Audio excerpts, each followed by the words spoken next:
I'm David Liggitt with datacenterHawk, and I am very excited to be sitting with Sean Maskell. Sean is the president and general manager of Cologix Canada, and we're actually in Austin, Texas, which is funny, but thanks so much for being here, Sean. Excited to get to talk to you. Thanks for having me, David. It's great to finally meet you in person, especially down in Austin. We're here for our sales kickoff. Absolutely. This year, so. You've been at Cologix now for a while, and I mean that in a good way. You've had the ability to see the company from, really its roots to where it is today, but talk about just how you found yourself in this role and what you spend your time doing. Yeah, I mean, it's a super interesting question. It's a big question. Yeah, sure. That we probably wouldn't have time to touch on most of it, but I really fell into this role, and I often say to folks, being surrounded by the right people at the right time has been really part of the success in the journey. Out of college, I was looking for a role in policing. That's really where my eyes were focused on. Wanted to be a police officer. What led to that? Did you just think about that growing up? I thought about that growing up, definitely. Yeah. Maybe it was not having to worry about picking out my clothes each day or whatever it might be, but maybe Sign me up for that. Maybe just being a Canadian and having a gun, which is not a normal thing for us up there, led to that as a child, but that's where I wanted to go with my role. Shortly after that, they changed some eye requirements, and my eyes were well beyond the limit that you need without glasses to fit into policing. So that quickly changed into a role driving an armored car for Brinks, and that's where I kind of laid my roots for a bit, and I was doing that for about 2 years, working at nights. Great job. Yeah. I mean, great people. Lots of fun. I mean, lots of interesting stories of another podcast sleeping on money, have, leaving money, finding it again every time. But that's a different story on its own. And a family friend of mine, his name was Ray. He was always in the telecommunications business. He had a family that was in telecommunications. He was one of the first folks to start a business when long distance started to become deregularized. That would have been probably late 80s, and more companies were starting to offer 1010 calling and alternative long distance packages. And he asked me if I could help him on a project that he was working on during the day. And I was like, for sure, I'm working night shift. I'll get up in the day, come down. I'm always excited to make a few extra bucks. Sure. So I went down there and he said, project number one, we've got these bins, and they just looked like bins of garbage to me, but they had these black boxes in there, and they were called Mitel auto dialers. You might not remember them, probably way too young. But he said, we have to package these up, we're gonna test them, package them, and they get shipped offshore. No idea how a phone call got from one spot to the other. Sure. That was like magic to me, but I learned a lot from him over the years. But I still never forget, when somebody tells me something's tested, I always roll back to the story, and that's what I'm going to tell you, because I said to him, how do we test them? And he reaches into the bin and he grabs one of them and he shakes it. And he's like, you hear that? And I was like, I didn't. He's like, it's a good one. Put it in the box. Put it in the box. And we went through, so I often recall the shake test every time everybody tells me that it works. Soon enough we'd get to one, there's stuff rolling around, that went in the garbage. And that was really the start into an infrastructure world for me. We're testing these auto dialers, shipping them off. I was doing that in the morning. A few other projects here and there, and quickly started to realize that there might be something more for me. I was interested in it. I was starting to learn a little bit more about telecommunications across Canada, how calls were moving from one spot to the other. And he asked me to join him full time, and we started an infrastructure business where we would take out of service telecommunications assets, repackage them, clean them up, and resell them to companies that weren't quite at that level. So quick story, if you think about DMS switches, which drove most of our long distance and local calling, when there was a new feature that came out in a DMS switch, so if you went from call waiting to visual call waiting, it wasn't just a software upgrade like we would do today, wake up in the morning, it's done. The cards would come out, they'd get thrown away, Nortel would throw a new stack in there, and you had visual call waiting. What quickly was apparent was there's lots of companies across Canada that weren't at visual call waiting, they were just getting to call waiting. So finding those folks, making routes with them, and reselling equipment that came out, either that was purchased when it came out from telecommunications companies such as Sprint Canada and others, or through consignment agreements, that opened up this world of selling. And that's really where my roots started in, and just moving across companies in Canada, knocking on the door, seeing what they were looking to buy, and understanding more about the business. What was really interesting was, over the years, I would say a good portion, probably 60% of the companies that we were dealing with were located in these 3 buildings across Canada. And it was fascinating to me. We're at 151 Front Street, which we call Cologix or Tor 1, with 555 West Hastings in Vancouver, which we call our Van 1, and then in Montreal 3 at 1250 René Lévesque. These were carrier hotels, which I had no idea really what that meant. Well, at the most time. people didn't, but yeah, that makes sense. But they were interesting places. I mean, filled with older guys with baseball hats, ponytails. You could still smoke cigarettes in there at the time, and just tons and tons of copper cabling. But it was fascinating to me, and I really fell in love with it. And over the years, Ray and I worked on that business. It was going quite well, grew fast across Canada, probably for about 5 or 6 years. That would have taken us right into around maybe the year 2000. Yeah. And at that point, Ray had also been an early adopter in colocation, part of a business that had colocation facilities in Buffalo, New York, and Toronto. Okay. He exited that business, and luck would have it, he took a chance on me and said, hey, would you be interested in starting a colocation company here in Toronto at 151 Front Street, see if we can make a go of it. And we did. We started a business called Telehouse Canada with some great partners and friends still to this day through Ray and George and Mark and Matt. Again, I learned a ton from these guys, and they took a chance on me to bring some passion, and bring some energy and grow it, and we did. I would say over the next probably 5 to 7 years, we became the fastest growing carrier neutral colocation facility in 151 Front, with expansions going to what we call now our Tor 2 and Tor 3 locations. We had expanded into Vancouver with Van 1 and looking towards Van 2. That would have been in 2010 timeframe. 2010, bumped into a gentleman named Grant Van Royen, was just putting together Cologic's platform business, interested in interconnection, carrier hotels, and expanding in the Canadian market. So we had a couple conversations. He said, hey, you've got a good little business going on here. Would you mind if I came up and see you again? So there's a courtship that probably happened over a period of maybe 12 to 18 months, quite a long time. And then in 2012, he acquired the Cologix, the telehouse business at that time, which became Cologic's Toronto and Vancouver facilities. And that was about a week just after Montreal was acquired from Canix at the time. So that was the Canadian, so that was the beginning of Cologix, and you know, with the Canadian assets and I guess a few assets Canadian in the assets. US. Dallas came first. Okay. Dallas, Minneapolis. Yes. And then quickly after that came Montreal, Toronto, Vancouver. And interconnection was the strategy, right? Interconnection was the strategy. It was at the center of the core was interconnection. Find those major crossroads of interconnection. It's the underpinning of our business. It still is today, really. It's the foundation that everything else is still built on today.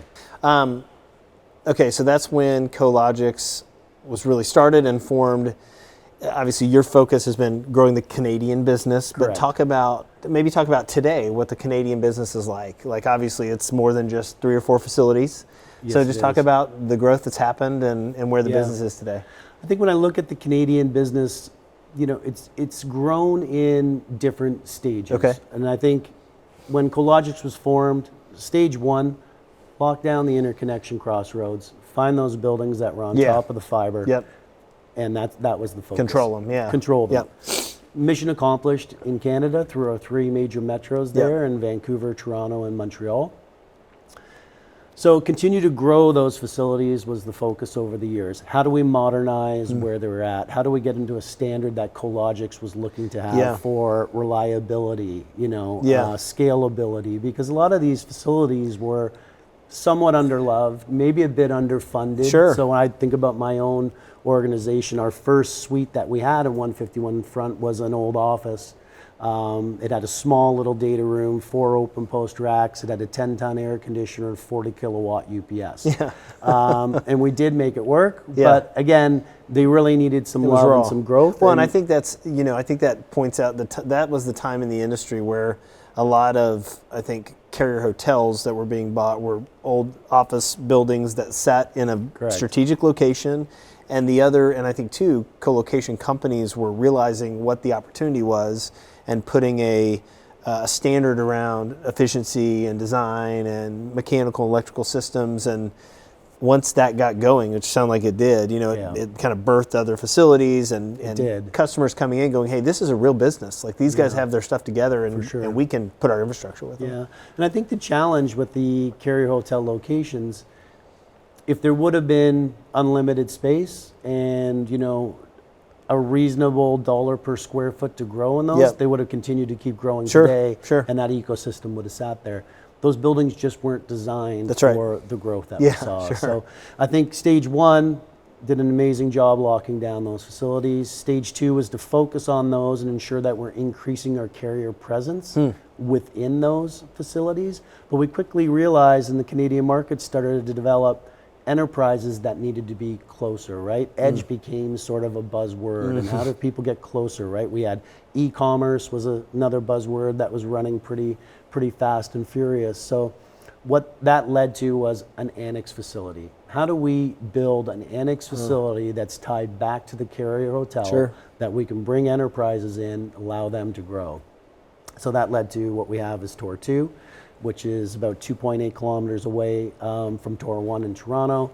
In Vancouver, Van 2 was developed probably another 2 kilometers away at 1050 West Pender, et cetera. And Montreal already had a grouping of facilities. There were probably 6 facilities originally that were there. So we already had a bit of an annex footprint to work with in that market. So again, it was invest in those facilities, get them to a point and a level that we're comfortable putting enterprise grade clients into and continue to grow the business. So and you mentioned that 2 kilometer range, but for those that might not be aware, talk about like just the importance and non-importance of physical distance. Like when you're building that building, was it important for it to be a specific distance close, or could it have been a lot further away, or at some point does that break the application and the value of what you're trying to build? Yeah, I think at that time, distance was extremely important for a couple reasons. One, people were still just comfortable with the carrier hotel. Even if they really didn't need that deep carrier presence, they were just like, well, we have to be at Tor 1. That's the location. It was it was a mindset thing. Perception, perception was there. So if we could keep it close, it felt a little more comfortable. I think the world had what we called back then more server huggers around. They wanted to be able to come out of the enterprise office on Bay Street. They wanted the IT team to walk a couple blocks down the street. Oh, there's the equipment. We can see where it, it is. touch it, feel it. We know where it is. So it was a comfort level. 2, within reason, you want to be able to run on a single fiber without adding many regenerative optics in there, or putting in long distance and long range optics. So having them in a tightly woven area helps for the infrastructure piece of the business. Sure. That's interesting. When you think about, so let's think about the markets individually. Let's talk about, I'd love for you to hit on Montreal, Toronto, and Vancouver, and just your thoughts on what makes Montreal attractive to what kind of users, you know, Toronto and Vancouver, how do they differ from one another from your perspective? I'd often say completely the same but totally different. Okay. So you know, it's sort of like my brother and I always say, yeah, people like your streaming alike. I said yes and no. Yeah, sure. But they're all different in their own way. Montreal specifically started to grow in a big way as cloud started to become, you know, introduced into the Canadian market, much more popular. You know, the hyperscalers were looking for, we have to quick to market. How do we get there? Third-party colocation. Yeah. The natural choice seemed to be Montreal from a cost of power perspective. Sure. So Montreal has a very, you know, sustainable green story to tell on their power. It's the lowest price power in the country, and hyperscalers typically went to third-party folks who were offering that space to come to market. Now, they needed that in Toronto, and they needed that somewhat in Vancouver, but Montreal all of a sudden became sort of this epicenter for large growth, growth, multi-megawatts moving into that facility. And it was attracting folks from the US, it was attracting folks from Europe as well.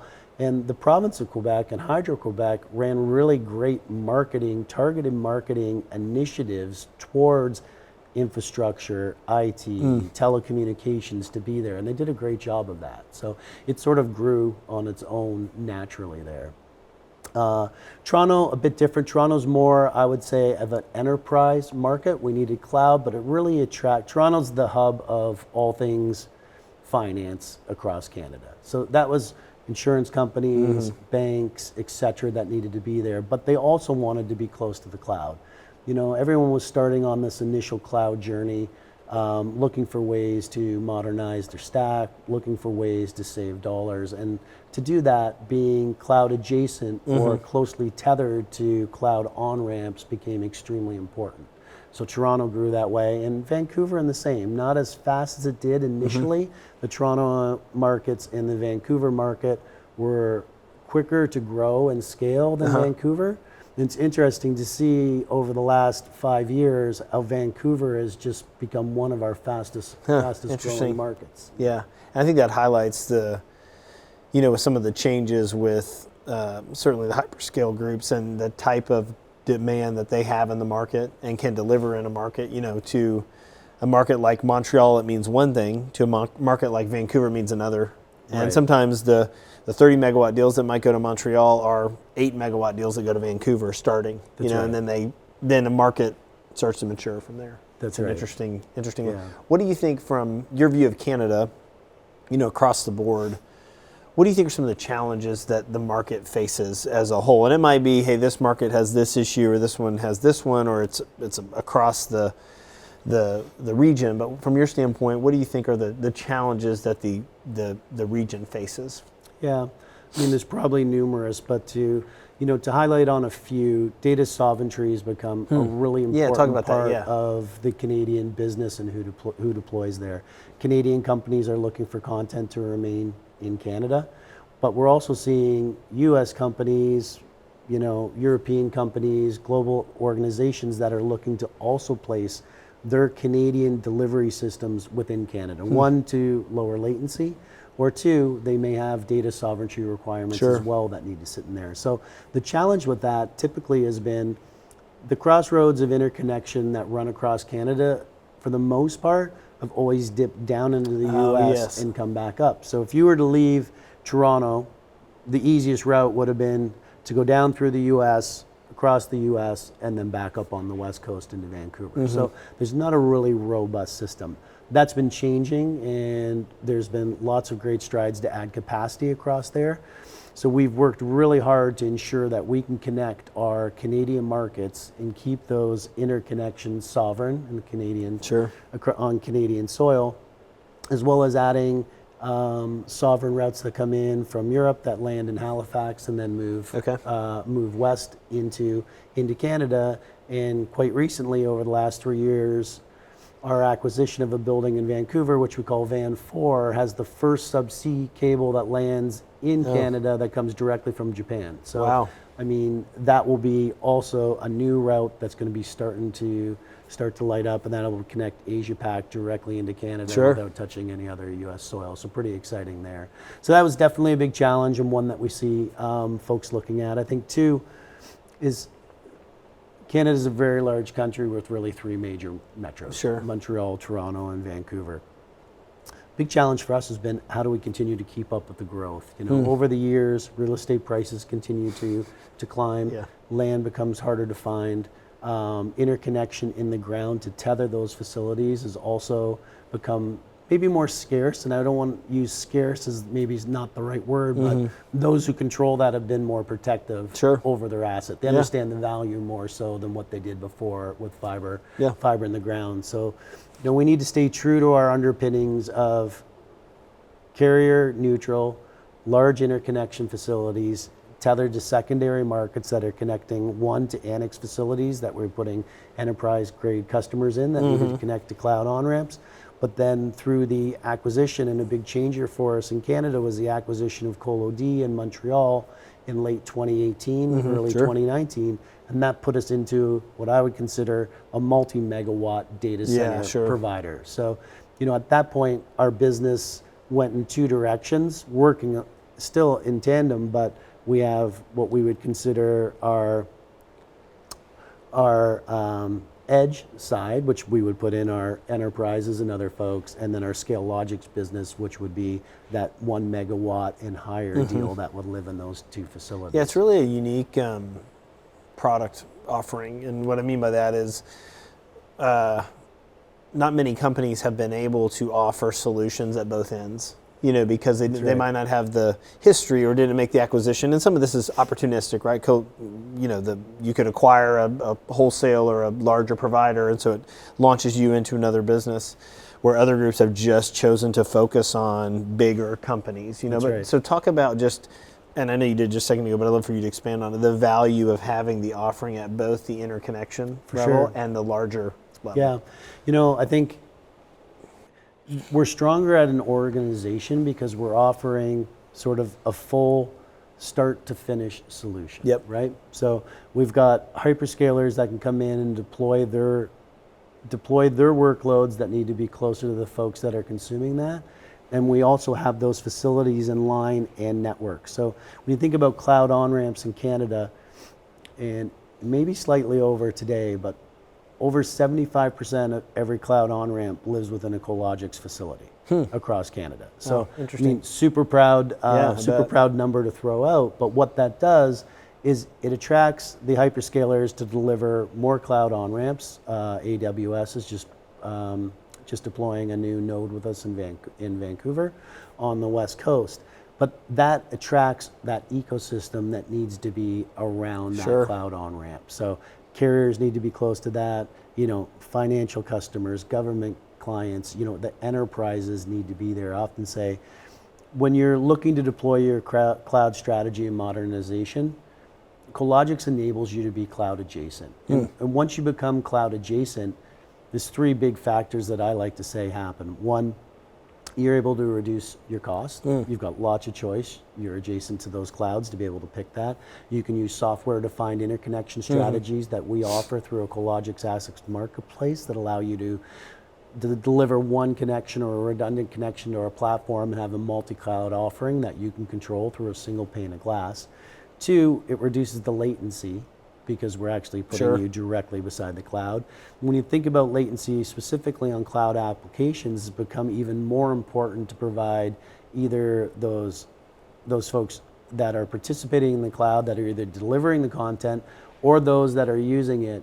The better user experience comes as you reduce the latency. Sure. And I think as we continue to evolve in this world, frustration levels, when something doesn't load nowadays, it's crazy. And just watch my kids. Look, I'm going to roll back probably about 5 or 6 years, but I remember it was a big moment for me because I was watching my son and he was on a computer that we had just off the kitchen, and he was like, "Hey, Dad, come here and check this out," and which makes me nervous as is because he's probably about 7 or 8 years old. And when you hear that, I don't know what he stumbled upon or what I'm going to walk in on. But sure enough, I went over his video, and it was a Mac, so I had a nice rainbow spinning wheel was just going around. He's like, "What is happening?" Yeah. And I was like, "It's loading." Yeah. He's like, "Oh, okay." He's like, "Is there a problem?" I said, "I don't know." He's like, "How long do you think it's going to be?" I said, It might just snap out of it. It might not." It was interesting because I watched him. He spent probably about 12 to 15 seconds in front of there watching that rainbow wheel. He went outside, closed the back door, and he was on the trampoline. He was done. Done. And I mean, that's the generation that's coming up, that's right? a great point. It has to be quick, it has to be available, and it has to be there when you want it. So by placing yourself directly adjacent to the cloud, we're helping save those issues. And I think lastly, but definitely important in the world we're in, it increases security. You've got connections within a secure environment. You're plugging directly into those locations versus using public IP or public fibers that are running out. So, we're helping on the security aspect as well. So those seem like three big focuses for being what I consider to be in a Cologix data center. But again, it's the full product offering from network locations connected to cloud adjacent locations and multi-megawatt locations also connected that can handle hyperscaler, cloud, and compute, or a mixture of both, where a client comes in and says, "We need our network sitting as close as possible, but we've got some secondary systems that can go in an annex facility that may be at a lower price point connected to." So. Well, you certainly had the opportunity to see the product change over time, and one of the last things that I like to do with people that we get to sit down with is just, especially people that have been in the industry, the amount of time that you have, I guess what gets you excited about the years moving forward? I mean, you've got the tenure, where you're shaking the things, and think about how much has changed. Yeah. And then two, I think if you were talking to, so what gets you excited if you were talking to, younger professionals about why this space is exciting, like what would you say? Like, what are the things that get you excited about the next 5 to 10 years in the space? Yeah, it's interesting because I've been doing this for a while, and there's still not a day. I'm an odd one. I am an odd one, but most days I literally just bounce out of bed. I'm excited to get here. Sure. I'm excited to learn. I think it's been an absolute learning process for me. Yeah. And I think the teams that you're around make such a big difference. And the culture at Cologix, one internally through a together we win attitude and just doing the right thing for our customers and clients. I often say, we're a customer first type organization. We really value that. The success of our customers is the success of us. And we just continue to try to make sure that we all understand that and we deliver that each day. So it's just exciting to be around great people. Yeah. But two, the technology and the growth. When you think you understand something and you've got to figure it out, it's changed. Yeah. Sure. I would say the colocation business for me might have reached a bit of a plateau. Cloud came out and changed everything. Yeah. For me, it was like a rebirth. All of a sudden, excited. Let's do this. How are we going to build it? How are we going to make this available to our customers? How do we get them excited about where their location needs to be? And conversely, and I think where we're heading now is into the next, I guess we could use the term gold rush of AI, and it's just a whole new world has opened back up, and it's exciting to see how we're going to add AI into our portfolio. It's not going to change our business. We're not going to forget about where we came from and focus on AI, but we're going to add it on top of that strong foundation that we built to make sure that we still have a strong building and a strong offering. But it's exciting to see those deals coming online. Canadian market typically lags behind the U.S. market. Could be 18 months, could be 24 months. On one hand, it makes it a bit easy to be a sales rep in the Canadian market because we just learn from lessons learned in the U.S. and we put them in place in Canada. Yeah. But AI is starting to move in. Canada. When I think of Canada, and I'll answer the last part about someone entering the industry, but when I think of Canada, Canada is really an edge market. That's the way I look at it. Canada is an edge market for the U.S. It's an edge market for Europe and the globe, and I think the content that needs to be pushed closer to the edge will just continue, and it's just going to compound at such a high rate that Canada is just going to continue to explode, and we're in a really good position for that. And AI is going to do the same. Maybe not so much in Canada for the epicenter of AI. So if you think about AI generation and the compute that's going on, Canada may not have that piece there, but all the information that is creating and the content that needs to go to the users are going to fall into those edge markets, and we're sitting in a really good position to capture that. Absolutely. What I would say to someone coming in the industry, I could talk about it for days. I smile about it when I think about it. So when I spend time with someone and they're asking me about the industry, I'm like, get into it, learn all you can, ask the right questions, go try to set up a data center tour. It's become one of these things now where the younger generation understands that these data centers exist, right? The clouds are not just floating around in the air, they live in these buildings across the country. So I often say, go to a tour and get that. When I started in the business, when you tried to explain to somebody what you did, no clue. Right? I would just say I work for the city, and they'd be like, "Oh, okay, that's cool," because it was just too hard to explain. But now when you see data centers, people are like, "Oh, that's amazing," right? And even the younger generation just understanding how cloud gaming is advancing and how that communicates. It's absolutely fascinating. So I think definitely a good business to be in, and I would advise anybody to go take a tour, learn about it, and be part of it, because it's ever changing, it's ever exciting, and to be quite honest with you, I think probably some of the best people I've ever met have been in this industry. Yeah, there's some great people in our space, and I think, just to echo your comments, the days ahead are really exciting, and I think we've done this long enough now where you can really start to see that there's some things coming that I think we're pretty bullish about, and then I think we all know there's things coming that we don't know yet. For sure. And I think we're excited about those two. So yeah, I'm excited to see what the future holds for sure. I think, absolutely. look at, not all of the new technologies, not all of the new organizations doing these are going to be winners. Yep. I mean, there's going to be some that are going to fall off and some that are going to rise to the top. And I think we're in a great position to align ourselves with that and just see what's next. It's exciting times for sure. Right on. Well, you're in Toronto. I'm in Dallas. It took us coming to Austin to do this. So thank you for the time and look forward to catching up with you again soon. Of course, David. Yeah, Thank you you bet. so much. Thanks, Appreciate it.